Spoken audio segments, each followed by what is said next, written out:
Today on the Transplant Helper, we're going to be discussing some of that information that you really wish you had known a whole lot sooner. As a matter of fact, if you're like I am, some of this information you're going to say to yourself, why didn't they tell me that? Hit the subscribe button and the bell notification to become part of the Transplant Helper community.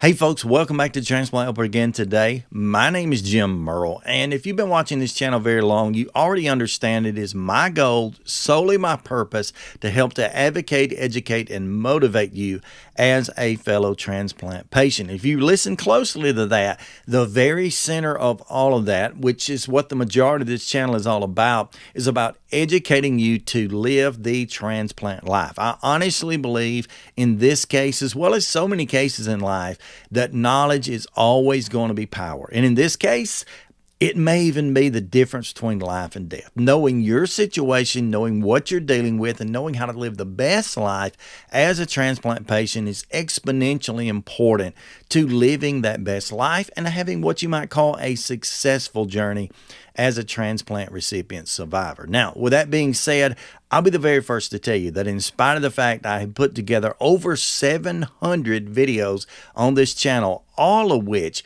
pertain in some form or fashion to fulfilling those three goals, and mainly that main goal to educate you, I've fallen way short in that. There are so many things that even I myself, I still wonder, I still question, I still hope to learn and know. And on top of that, there is so much information beyond that I haven't even had the time or opportunity to share with you. So with that being said, I want to talk to you just a little bit about something that really kind of knocked me sideways the other day, almost disturbed me as I was digging through some old information, some old packets that I have, if you will, from my transplant center. What I pulled out, and it really was kind of like reminiscing, going back in time, but I pulled out many of the pre-transplant education packets and information that they gave me as I was trying my best to be listed for transplant. Now, as I looked through that information, I remember back then my mindset was, wow, what a great job UAB Hospital is doing in educating patients, preparing us,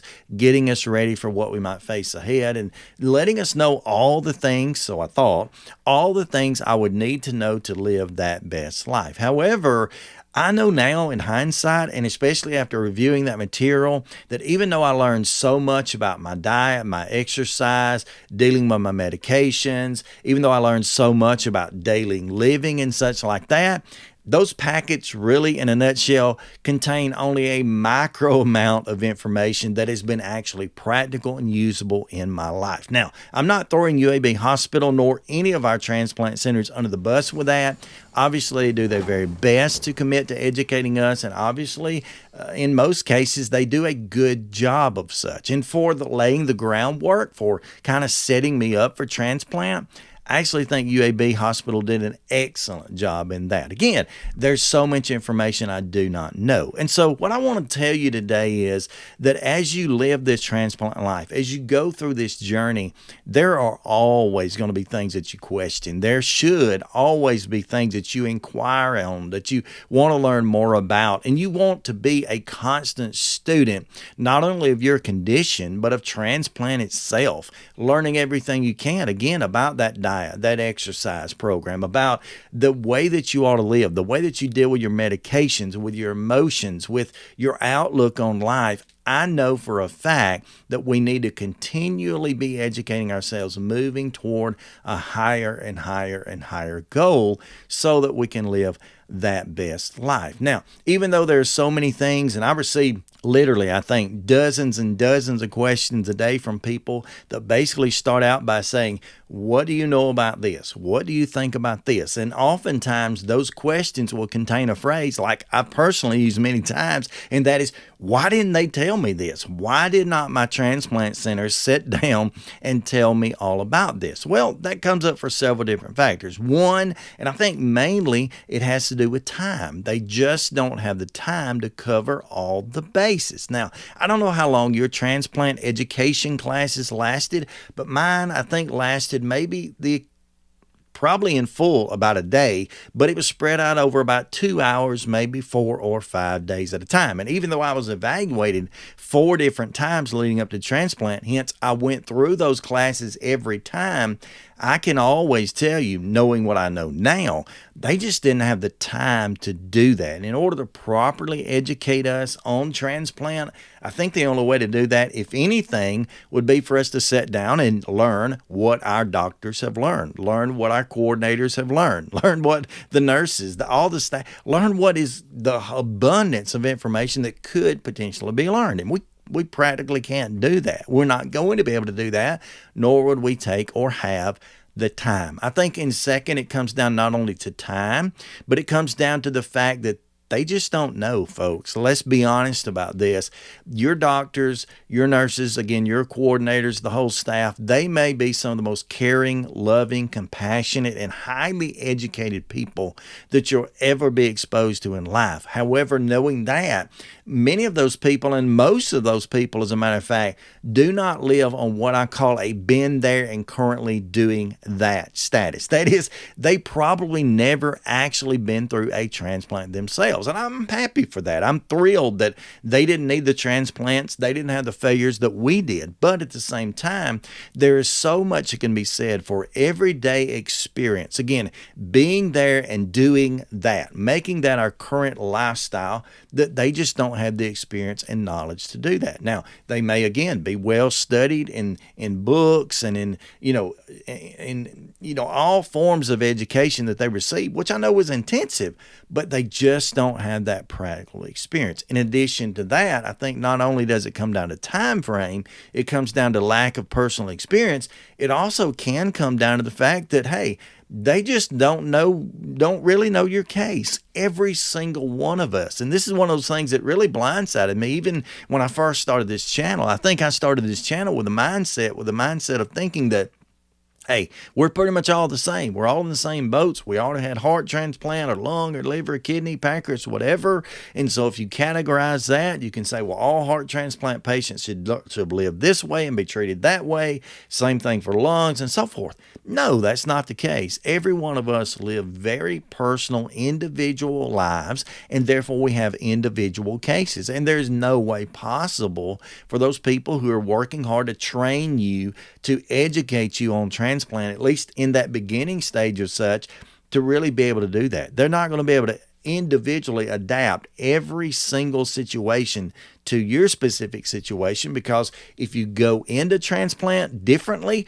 you're going to come out differently. Now, we may share in that in general, most transplant patients take certain medications, not all, but we have some medications that are, pretty consistent, especially if you categorize them. For example, all of us take some form of anti-rejection medication. Yes, but whether you take that in Prograf or tacrolimus or Soremus or Myfortic or mycophenolate or, a number of other medications, there just may not be any consistency to that. And so there is a sense in which, yes, they would like to individually educate us, but they just don't.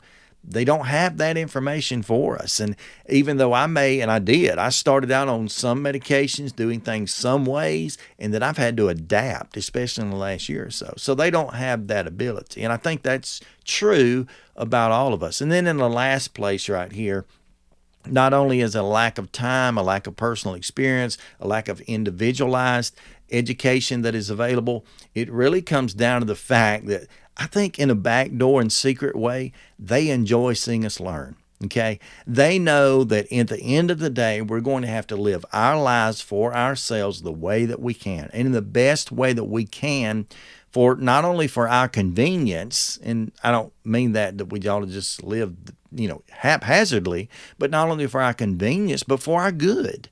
We're going to have to learn this stuff. We're going to have to educate ourselves. And I realize that out of the abundance of information that is available, my channel is but a small, minute part of that. But again, I have tried to put together 700 plus videos, all related to some form of advocating, educating, or motivating us. Again, core value of that, education, right in the middle. I've tried to do that, but I know I'm not the end all. I'm not the end result and the end resource of that. So I think that's why we should collectively, if we look back like I have and say to ourselves, why didn't they tell me that? Why didn't I know this before?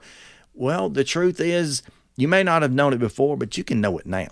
We have an abundance. We have a blessing. We have something right now that our fellow transplant recipients 10, 15, 20 years ago did not have access to, and that is the internet. Now, not that we should believe everything we see on the internet, even this video, be careful with it. But, we do have the resources. We can look up those documents. We can look up that research. We can look up that, information concerning side effects and concerning, uses for medication just in an instant, in a moment. And we should be doing that. We should be digging through that information, that educational material. We should be reaching out, and we have so many of these that are available. For example, over on Facebook, so many social media groups that are all surrounded to supporting and to helping fellow transplant recipients. And all you got to do is go into Facebook, go into any social media platform for that matter, and just do a little search, do a query, punch in the word transplant, punch in the word heart transplant or lung transplant or whatever. And just in a moment's time, you'll have access to so much information, so many groups.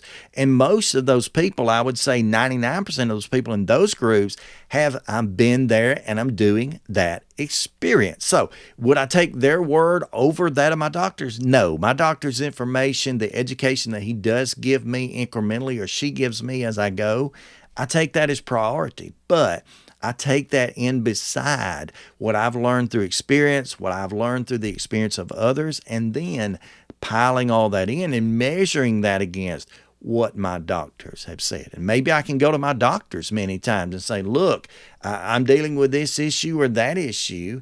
They may also be drawing not out of a medical journal, but they may be drawing information from the experiences of others. So social media, YouTube, any resource for information can be a resource if it's used properly and kept in view. And then you can live like I do, where I wake up almost every day and I say, why didn't they tell me that? Why don't I know that? Give me just a minute. I think I can find out. And I think that's the best way to live our lives. Thank you so much for joining me. I want you to know I pray for you daily. I love each of you. And all I want for you is to stay stronger, friends.